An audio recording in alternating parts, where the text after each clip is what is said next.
What's up, everybody? Let's talk about these X-Men set spoilers. We'll start with the spoilers that were released at Worlds, and then we'll get to the exclusive ones that haven't come out yet after that. Again, these are in no particular order, so let's jump right in. Let's start with Forge, Intuitive Genius. He's a 3-cost bolt character with the X-Men affiliation, a 122, 142, 244 stat line for a 3-drop, which is not bad. You have to pay a lot to get him on the field, though. And he has an Energize ability. This is a new ability for this set. It says action dice cost you 2 less to purchase until the end of the turn. And the way that Energize works is if you roll this die on its double energy face, use the Energize effect. Now, quick note about Energize, it will only trigger one time during the roll and reroll step because the rules state that during that step, abilities that check for rolled dice will check at the end of the turn and will only check one time. So even if you roll this first on its double energy and then roll it a second time on double energy during that step, it'll still only trigger the Energize effect at the end of that step one time. Energize will trigger anytime you roll this onto its double bolt side though, so if you drew this from your bag and rolled it during the main step with like Investigation, or if it was re-rolled thanks to Green Devil Mask by your opponent, then Energize would trigger. As far as his ability, I think Forge is pretty cool, allowing you to pick up expensive action dice fairly quickly seems like it would be fun. And I like Energize in general because it gives you something else to do when you roll this as double bolts, or whatever double energy your character with Energize comes with. Now let's take a look at Deadpool, Roll Some Energy, which is a hilarious subtitle because he's got an Energize effect as well. He's a 4-cost fist character with a X-Men affiliation, an 024, 025, 137 stat line, and his Energize ability says your active character dice get +1/+1. So if you draw this and roll it on your roll and reroll, it buffs your field before you even use it, which is pretty cool. Now I do think these Energize effects are going to need some extra support in the form of reroll mechanics during the main step, because we used to have Parallax, and you could parallax things in your main step, roll them out onto energy faces, and then, you know, roll them back as characters, stuff like that. This is one of those abilities that really needs that kind of an ability to come back into the fore when it comes to Modern. Now in Golden, these Energize effects are going to be a lot more powerful, so look out for those in Golden Age and see what you can do with them. Now we're talking about the Blob, big talking costumed clown, a 4-cost shield character, double affiliated in the villain side of things with that Brotherhood of Mutants villain affiliation, and then 015, 116, 218 stat line with the ability that says while Blob is active, your opponent may not purchase or field character dice with a printed purchase cost of 2. So again, this one really does a good job of hating on Yuan-Ti and Pseudo Dragon, but unfortunately it's a 4-drop and those things come out on turn like 3. So we're still in that situation of, do we run this? Do we run the other Blob that also keeps those things from, you know, being out in the field that you could really just target anything with? This also does hurt aggro teams as well, and it hurts a wide variety of things rather than just picking one target and making that unable to field. So I like this card a lot, and I like that WizKids is trying to print a bunch of different options to deal with what powerful teams can do and also the possibility of small aggro teams that we've seen be popular in the past. Kitty Pryde, More Human Than You, 3-cost mask character, X-Men affiliation, 022, 032, 133 stat line, and her ability says when fielded, non-Kitty Pryde X-Men character dice cost 2 less to purchase until the end of the turn. It's a really nice, powerful ability, and I think it's going to be played fairly well depending on how the X-Men character dice are, and we've seen a few of them already, and I like a few of them already. There are a lot of X-Men characters in Modern right now thanks to the X-Men First Class set, so I think this sees a lot of play on casual, semi-competitive, and even some competitive lists because of some of the power of X-Men character dice. Fielding this, discounting some of those 5-drops that are really powerful, grabbing them for 3 is really not bad. Now unfortunately it is a when fielded effect, so you have to line this up with a bit of ramp, but there are so many good ramp engines in the game currently that doesn't seem like too much of a problem like it used to be. Psylocke, Reforming X-Force, 2-cost mask character, X-Men affiliation, 012,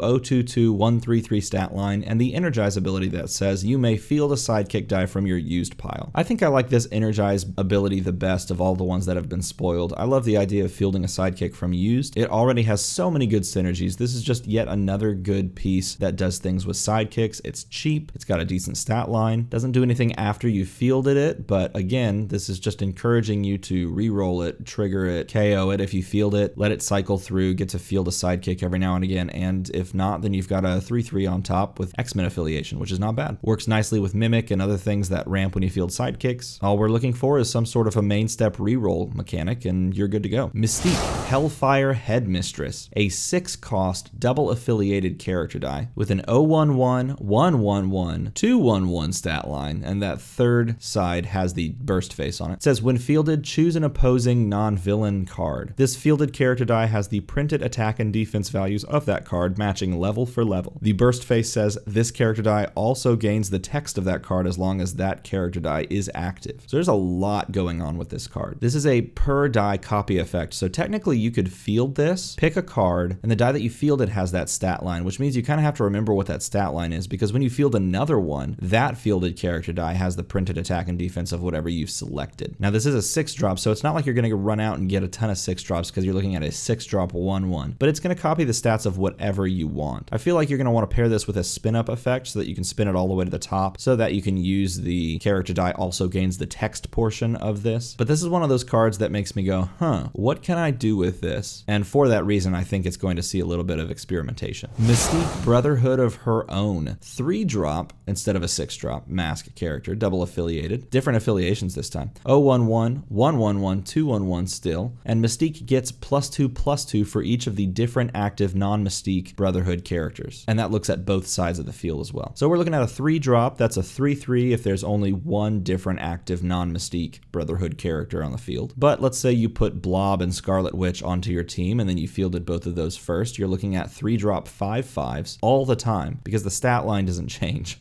which is kind of cool. Now, is the 3-drop 5/5 that you pay 1 or 0 or 2 to get out in the field any good? I guess, kind of. It's not the most competitive thing in the world, but it's pretty decent. What about a 3-drop 7/7? At that point, you would have to find 3 Brotherhood of Mutant character dice to field, but 3-drop 7/7s are pretty decent. Here is a third variant of Mystique, Mystique Oh Bitter Victory. So we see all 3 variants here, which is kind of cool. This is a 4-drop mask character, double affiliated, same stat line that says Mystique gets +1/+1 for each other character die in the field zone. Again, that's looking at both players. So here's a 4-drop that encourages you to field a bunch of sidekicks and encourages you to field a bunch of sidekicks for your opponent so that you have just crazy stats on a 4-drop. I like this card a lot, especially with all the love that's been given to sidekick fielding and just big board type things in the casual semi-competitive scene. This card is really, really good and fits on a lot of those types of teams. You could do a lot with this card. Let's look at a couple basic actions. This first one is a reprint. It's Way Out West. 2 cost, put a target character die from your opponent's prep area into their used pile. This is a reprint of the Faerun Under Siege card Banishment, which is kind of a cool card. It's cheap. You can move stuff that your opponent doesn't want to be moved. It's kind of mean, but it's not too terribly mean because it doesn't do anything if they don't have anything in prep. All around fun. Next one, Whoever Assemble, a 2 cost that says choose an affiliation. Character dice of that affiliation are free to field. At the end of the turn, if you did not field any characters this turn, prep a die from your bag. So you have this nice little consolation prize where you're paying 2, and if you do nothing on the turn, then you just prep a die. Now, choosing an affiliation and characters of that affiliation are free to field is really cool. There are a lot of affiliations out there that you just don't want to pay the fielding cost for, so getting a nice discount for 2 is really awesome. This is definitely worth messing around with on a lot of different teams just to see what kind of discounts you can get. All right, let's look at some of the new stuff. Here's a new card, Too Big to Fly, the reprint. 4 cost, KO target character die with attack 5 or greater. Global says pay a fist, target character die gets +1 attack. Look at the sweet art on this card. just a giant dinosaur. I'll take it, man. But I guess it makes sense that dinosaur would be too big to fly. So I'll be honest, I didn't actually mess around with Too Big to Fly when it was originally released, and I haven't really played around with it since. But having a nice little fist pump global is wonderful, and there are definitely things in the modern meta that you could use this on. KO target character die with attack 5 or greater. Okay, I could KO Fix It. I could KO Gold Dragon. If we're playing more casually, I can KO all Thanos. So it has a lot of utility in that respect. Paying 4 is a bit much, but you can discount that in a variety of ways. So yeah, I see this having some utility out there. Okay, on to 2 brand new cards. The first one we're going to look at is Cable.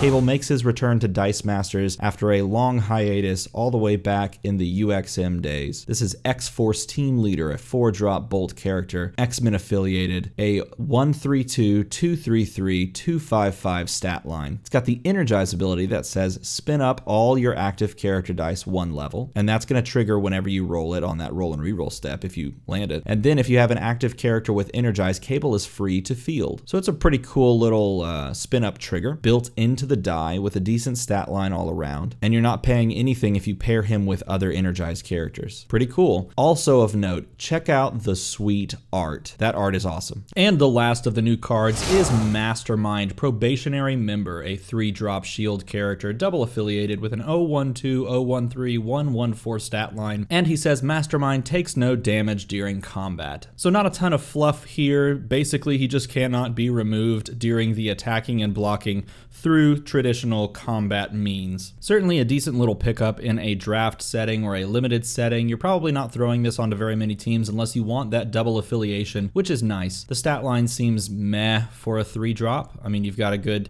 sort of defensive stat line that keeps him on the field, but also you're keeping him on the field during the combat portion of the attack step because, you know, he's not taking any damage. So he seems fine. The art, though, yet again, is very awesome. So there you go. There are all of the new cards. That's what we have to look forward to, and a bunch more. So what do you think about these new spoiled cards, the ones that WizKids gave to me? Do you think they're any good? You think they're worth taking a look at? I thought they were just all right. But wait, there's more.